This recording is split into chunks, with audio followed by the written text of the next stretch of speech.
Hey, how's it? Good morning there. How's everybody doing? Tell you, man, I'm going out of my freaking mind. Man, it really sucks being around the house all the time, man. I'm just one of them things, man. Update on my meds. I'm finally off of everything except for gabapentin. The Lyrica, I even quit taking that. I know it's for some kind of thing to do with nerve pain or something, but it just, I don't see any difference, you know. I just don't see any difference in it all. So, I decided to come out here and maybe kick around in this LTD, maybe vacuum it out later, I don't know. I know this is cold outside. It makes my foot throb. Maybe I could just get stick my foot in a bucket of hot water. Strap the handle to my knee or something, huh? No, I talked with my neighbor Chewy. And Chewy's moving to San Angelo. It's about 3 hours drive from where I'm at. And he plans on moving there like with, I'm saying within the next couple of months. I don't know, getting the thing ready or everything. He's got a big shop over there. He's moving into a house that's got a huge shop behind it. I'm hoping maybe I can take this thing to San Angelo and put the motor in it and paint it, you know. I do know this, you know. I need to get an upright air compressor first, man. I've tried using those little compressors that have wheels on them, and those just aren't doing the trick. The time that it gives you to turn your DA sander on or your air file on is maybe like 20 seconds or the sanding.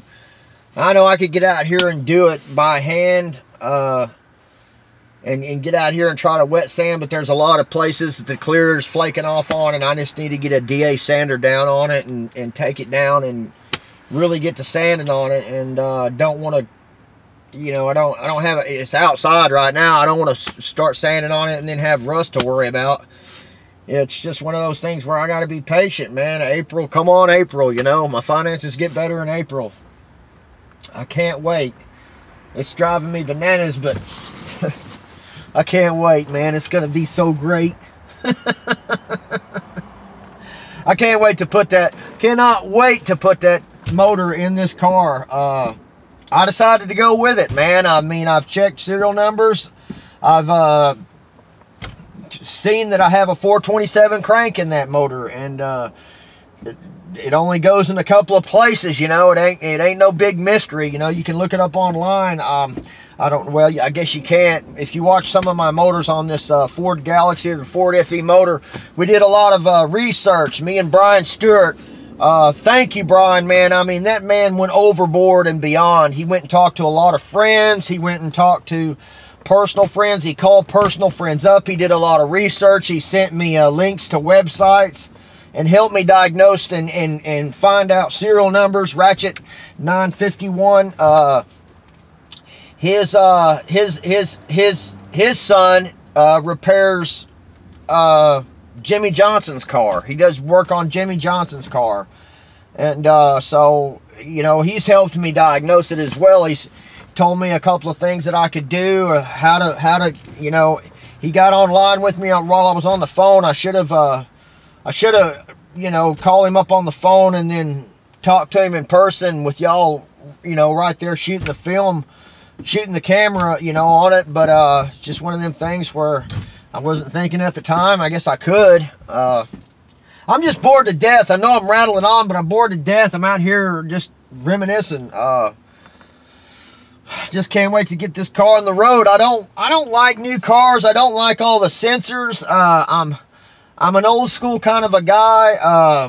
That Honda out there, I'm still going to try to get it running with my neighbor Chewy. He told me to try the spark plugs first, because he thinks it's the spark plugs. Because right when You can let it sit for a while and then go out there and try to start it, and it'll fire over like 3 times and act like it wants to start, or sometimes it even starts, but then it dies right away.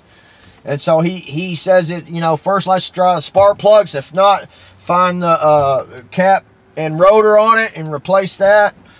And need to get it running, because that's, I know a lot of people think that, you know, why would you want to paint that Honda? You know, it's kind of like this. It's been, I was painting cars whenever I was like, in the time era when I was like 16 to 20, maybe 23, 24, right before I met my wife. Well, probably around the time that I met my wife, and then I was with her like 4 years, and then I quit doing paint and body work. But I always used acrylic enamel. It's a one-phase paint, man. And you shoot it on and you put a high dry time on it. You know, they had this other stuff they called Dynagloss. I know some people might think Dynagloss is a brand name putty, but the Dynagloss that I had was in a can. It was black. And you added it to your acrylic enamel paint, and it put a high shine on it. It made your paint real shiny. The only problem with acrylic enamel is you always had to wax and buff it. You know what I'm saying? But so I wanted to learn how to do base coat, clear coat. You know, I've shot it one time, and it was with a white paint. It was on a Pathfinder, and I seen some mistakes I had to make. I had to quit being scared to put it on thick. I can't, you know, it's just one of the things where if it's better to deal with the devil that you do know than the devil you don't. I don't know. I'm still thinking about, I know for sure I can make this car a real nice paint job with acrylic enamel. I mean, I don't know if y'all have any input on that. I mean, what would you do if you, in my shoes, you know, would you work with something that you know how to work with, or would you go back to the newer style stuff, which is base coat, clear coat, and use that? I see a lot of cars flaking all the time, you know, and I know that you can take a acrylic enamel and you can bring it back, you can buff it, you know. Base coat, clear coat, if you don't get it right, it'll start flaking. There's just a lot of things that I know you gotta have. There's so much of a time where you can put it on the, like you put your base coat on, and then you got so much time. You got a little time bracket there where you got to put the clear on, or it's you're gonna have to scuff it, and there ain't no sense in, you know. There's just a lot of things. I know you might not know what a lot of people might think that I don't know what I'm talking about. Well, I don't know what I'm talking about when it comes to base coat, clear coat. I do know what I'm talking about when it comes to acrylic enamel. I mean, that stuff was thick. You could, the little imperfections and stuff, if you might have a little scratch, you just keep putting it on, and eventually, you know, you might see a little bit of scratches here or there, you know. And if you put it on, you know, keep putting it on with the coats, that it would actually go, some of the imperfections would go away, you know. But they tell me base coat, clear coat has to be right on the money. You can't put the primer on too thick. Just a lot of things that I just need to get my feet wet again and try with something. And I think I'm going to try it with that Honda out there. Just try to go buy some green and put on it, just to get the feel of it again. You know, it's kind of, I don't know. It might be just kind of like riding a bicycle. Once you do it one time, you'll always know how to do it. But maybe it's kind of like shooting pool. You know, if you don't shoot pool all the time, you start getting rusty at it. And that's the way I think. I think of myself that way. It's been a long time since I've did it. I've did a little with Pete over at Pete's place, you know. I didn't get to do much over there. I mean, I didn't ever get to stay for long periods of time. I blew my truck. I was over there for about 2 weeks, and my truck, my C10 over here, blew up. Blew the motor on it. And then when I got, you know, it fixed and was able to go out again and hit the road, you know, I was driving without a license. I got pulled over. You know what I'm saying? It's like, that's one thing that I'm really trying to do correct now, is get my license first. I'm so limited. I can't go nowhere. I can't be myself. I can't go look for things, you know, or go see things when I want to see them.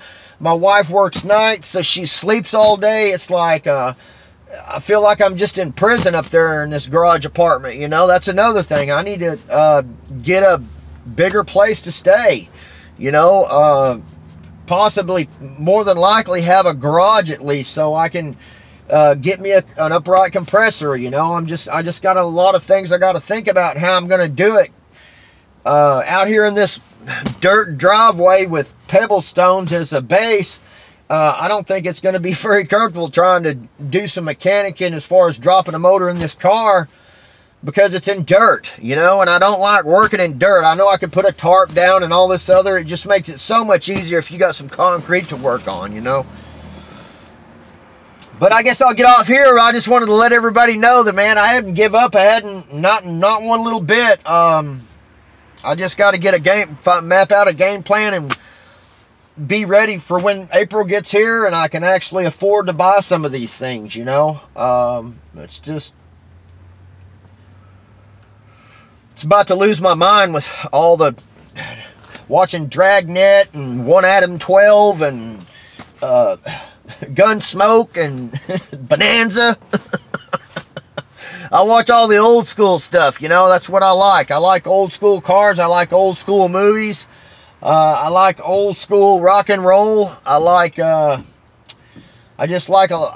thing of my year and when I was born, you know. And I was born in 1969, and at the age of 5 years old, I was under the hood with my grandpa. He just sat me on top of the motor, handed me a ratchet, and pointed at the bust it loose for me, and I would be working. He put that seed in me that grew all these years, and as I get older, I notice all the classic cars are disappearing, and I'm thinking to myself, well, what are they going to call a classic car 50 years from now? It's going to have a computer on it. Well, I don't know. In my book, old steel and square box vehicles and these old 70s models and these old 60s and 50s models, that's classic cars to me. I don't think 50 years from now I'm going to think that 2019, in my book, I'm not going to call that a classic. It's something that's got a computer on it. I don't like all the LS swaps. I know it makes them run more efficient. I know it makes them, they call better. I like original crap. I like things that are meant to be together, you know. I don't like feeling like a grandpa putting on a pair of Nike Airs, you know what I'm saying?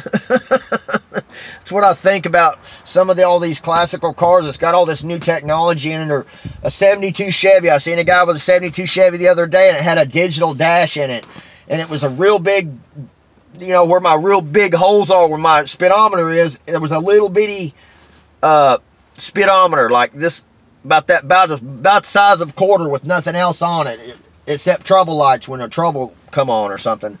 It's like I like all the old school. I like the old way.